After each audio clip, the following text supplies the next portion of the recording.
कौन सी वो बुक थी जिसकी चर्चा राहुल गांधी यानी लीडर ऑफ अपोजिशन लोकसभा में करना चाह रहे थे और लोकसभा अध्यक्ष ने उन्हें ऐसा करने से मना कर दिया। सपा चीफ यानी अखिलेश यादव वो कौन सी ऐसी वादा थी जिसकी उन्होंने लोकसभा में उस वादे को निभाया।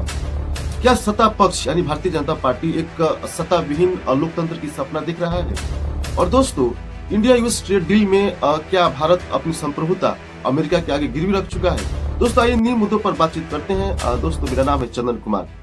दोस्तों, राष्ट्रपति के अभिभाषण के ऊपर चर्चा के दौरान LOP leader of opposition Rahul Gandhi ने जब नेशनल सिक्योरिटी को लेकर के जब मुद्दा उठाया और इसी मुद्दा के दौरान उन्होंने एक बुक जो पूर्व थल सेना प्रमुख जनरल एमएम नरवणे के द्वारा लिखी गई है, जिस बुक का नाम है 4 स्टार्स ऑफ डेस्टिनी, इसमें वो चर्चा करने ही शुरू कर रहे थे तभी सत्ता पक्ष के नेताओं द्वारा जमकर के विरोध हुआ।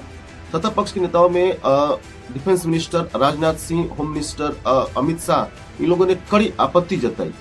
अमित शाह ने कहा कि जिस बुक का प्रकाशन ही नहीं हुआ है उस बुक के बारे में यहाँ पर क्या चर्चा करना। राहुल गांधी ने कहा कि इस बुक को प्रकाशित नहीं होने दिया जा रहा है। ओम बिरला ने कहा कि अगर ये बुक प्रकाशित भी हुआ होता तब पर भी आप इस बुक के बारे में चर्चा नहीं कर सकते हैं क्योंकि ये सदन की गरिमा के खिलाफ है। बुक यानी किस तरह से सदन को चलाया जाता है उसका एक नियम नंबर 349 है, जिसका हवाला देते हुए ओम बिरला ने साफ तौर पर कहा कि किसी भी बुक, मैगजीन, पोस्टर या कोई भी चीज के बारे में आप चर्चा नहीं कर सकते हैं जब तक से वो वर्तमान में कार्रवाई से जुड़ा हुआ न हो। दोस्तों, आखिर उस बुक में ऐसा क्या लिखा था कि चर्चा के दौरान ही तमाम सत्ता पक्ष के नेताओं में रोष उठ गया। क्या थी ऐसी बातें? आप अगर लोकसभा में उस कार्रवाई को देखे होंगे तो आपको पता चल गया होगा कि कुछ न कुछ इसमें राज जरूर था। आइए हम इस बुक को डिस्क्लोज करते हैं। भारतीय सेना के नॉर्दर्न कमांड के प्रमुख लेफ्टिनेंट जनरल जोगेश योगी को ये गुप्त खबर मिली कि चाइना के 4 टैंक पूर्वी लद्दाख के रेचिन इलाके रास्ते, खड़ी पहाड़ी के रास्ते भारत में घुस रहे हैं। और इसकी खबर जनरल जोगेश योगी ने सेना प्रमुख नरवणे को दी और नरवणे ने लगातार फोन करने स्टार्ट कर दिए। उसमें सीडीएस प्रमुख बिपिन रावत हो या डिफेंस मिनिस्टर उस समय राजनाथ सिंह हो या एस जयशंकर हो, तमाम लोगों को या एनएसए प्रमुख अजित डोभाल हो, सबको उन्होंने फोन किया और इनकी ऑर्डर को वेट करते रहे। अपनी आत्मकथा 4 स्टार्स ऑफ डेस्टिनी में नरवणे साफ तौर पर लिखते हैं कि मेरा बस एक ही सवाल था कि मेरे लिए क्या आदेश है। समय पर सरकार की तरफ से रिस्पांस नहीं मिल रहा था, तो इसके बाद फिर से जनरल जोगेश योगी की फोन कॉल आई कि वो अब 1 किलोमीटर के अंदर आ गए हैं, तो अब क्या खबर लिया जाए। तो लास्ट में राजनाथ सिंह ने वापस कॉल करते हुए कहा कि आपको जो कुछ भी करना है कीजिए, हमने प्रधानमंत्री मोदी जी से बात कर लिया है। तो दोस्तों, इसी बात को लेकर के राहुल गांधी सदन में चर्चा करना चाह रहे थे, जिस पर वो हल्ला मचा और सत्ता पक्ष के नेताओं में एक उबाल सा मच गया। यही नहीं, अपनी आत्मकथा में जनरल एमएम नरवणे ने यह भी लिखा कि जो अग्निपथ जो योजना थी वो जबरदस्ती सेना पर थोपी गई।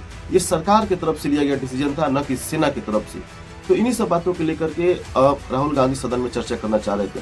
दोस्तों, बात करते हैं सपा प्रमुख अखिलेश यादव की। किस तरह से उन्होंने दोस्ती का वादा निभाया।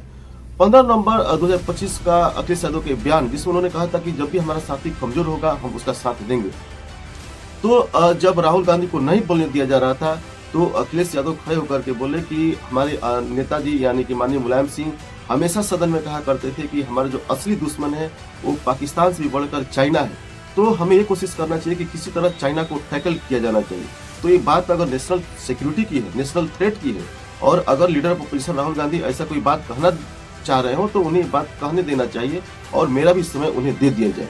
तो इस तरह से अखिलेश यादव ने विपक्ष की राजनीति में leader of opposition Rahul Gandhi का साथ दिया।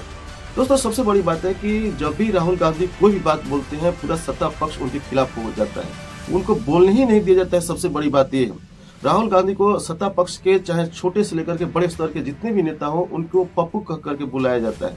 लेकिन सबसे बड़ी बात है कि राहुल गांधी को हल्के में लिया जाना भारतीय राजनीति के लिए बहुत ही खराब संकेत है। दोस्तों, क्या आपको याद है जिस तरह से राहुल गांधी ने कोविड के समय में भारत सरकार को चिताया था और भारतीय सरकार ने उस बात को नहीं माना था। आलू को सोना वाली बात, जिस तरह से मीडिया ने राहुल गांधी के खिलाफ एक प्रोपेगेंडा किया।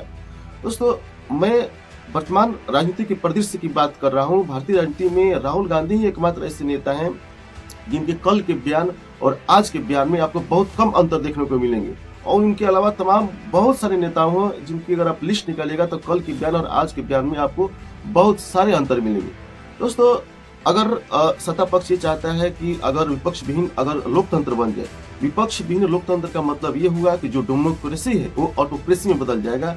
तो जो लोकतंत्र के स्वास्थ्य के लिए बहुत ही हानिकारक है। दोस्तों ये सब बात हुई लोकसभा में जो अभी राष्ट्रपति के अभिभाषण के दौरान जो लीडर ऑपोजिशन राहुल गांधी जब बोल रहे थे, ये सब चर्चा थी। तो अब बात करते हैं इंडिया यूएस ट्रेड डील की, जिसमें डोनाल्ड ट्रंप ने कहा है कि भारत को अब रसिया से ऑयल इंपोर्ट नहीं करना है और यूएस ने भारत पर जो इंपोर्ट ड्यूटी है यानी जो टैरिफ है वो 50% से घटा करके 18% कर दिया है। प्रधानमंत्री नरेंद्र मोदी ने धन्यवाद देते हुए कहा कि थैंक यू हमारे मित्र डोनाल्ड ट्रंप जी। और दूसरी बात यह है कि दुनिया के दो सबसे बड़े लोकतंत्र, दुनिया की दो सबसे बड़ी इकोनॉमी साथ मिलकर के काम करेंगे। तो दोस्तों सबसे बड़ी सवाल यह है कि क्या भारत अपना जो संप्रभुता है वो अमेरिका के आगे झुका चुका है? क्या अमेरिका के आगे सरेंडर कर चुका है? दोस्तों मैं ऐसा क्यों कह रहा हूँ कि प्रधानमंत्री नरेंद्र मोदी डोनाल्ड ट्रंप को धन्यवाद तो दिए, लेकिन इस बात को उन्होंने जिक्र नहीं किया कि अमेरिका अगर ये मना कर रहा है कि रसिया से ऑयल इंपोर्ट नहीं कर सकते हैं, अमेरिका कौन होता है भारत के इंटरनल मैटर में इंटरवेन करने वाला? तो क्या ये भारत की सॉवरेनिटी पर अटैक हुआ या नहीं हुआ? प्रधानमंत्री जी को इस बात को खुल करके बोलना चाहिए। इस बात को लोग क्यों नहीं कर रहे हैं, जब वही डोनाल्ड ट्रंप है जो बार बार ये बोलते आ रहे थे कि उन्होंने भारत पाकिस्तान के युद्ध को रुकवाया। इस बार प्रधानमंत्री ने अपनी चुप्पी नहीं तोड़ी, इसके बदले प्रधानमंत्री डोनाल्ड ट्रंप को धन्यवाद दे रहे हैं। और इस साफ तौर पर अस्पष्टता है कि प्रधानमंत्री जो इस मुद्दे पर डोनाल्ड ट्रंप का वो बयान जिसमें उन्होंने पोस्ट करके लिखा हुआ है कि भारत अब रसिया से ऑयल इंपोर्ट नहीं करेगा क्योंकि रसिया उसी इन्हीं पैसों से यूक्रेन के खिलाफ युद्ध लड़ने में लगाता है। तो प्रधानमंत्री जी को इस बात को क्लियर करना चाहिए, नहीं तो ये भारत के लिए सिक्योरिटी के लिए, भारत की सोवरेनिटी के लिए खतरा है। क्या राय है? अपनी राय इस वीडियो के ऊपर जरूर रखिएगा और हम आपका वेट करेंगे। दोस्तों क्या आपको नहीं लगता है कि ये भारत की संप्रभुता पर खतरा है और प्रधानमंत्री जी को अपना स्टैंड क्लियर करना चाहिए और हर बात को स्पष्ट रूप से करना चाहिए? अगर डोनाल्ड ट्रंप बोल सकते हैं तो हमारे राष्ट्र प्रमुख माननीय प्रधानमंत्री जी को भी हर मुद्दे पर खुल करके बोलना चाहिए। दोस्तों